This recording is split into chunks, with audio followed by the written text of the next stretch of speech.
I guess the other thing I want to talk about is really just how interested I am with James Gunn taking over DC Hmm. Studios, just because he is Yep. someone who has, I guess, in the past 4 years, he got cancelled by on Twitter. Yeah.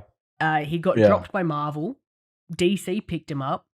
He's now the head of DC Studios. It's an incredible What a comeback comeback story. story. But Yeah. more importantly, I think that James Gunn is a really good writer, and I Hmm. think that he is great with telling stories. So now that he's overseeing this, he is someone who has, I guess, suffered from studio interference in the past, and James Gunn being a Yeah. very creative person, I hope that having someone like him as the head of DC Studios will allow filmmakers to come in and express a creativity we don't really see in superhero films, especially from the DC films. So, as someone who has Yeah. probably experienced, I guess very famously, he wrote an R-rated Scooby Doo script that got turned into like a PG-13 movie. He Mm. knows Yeah. what it's like to have your art ripped and pulled apart to make something else.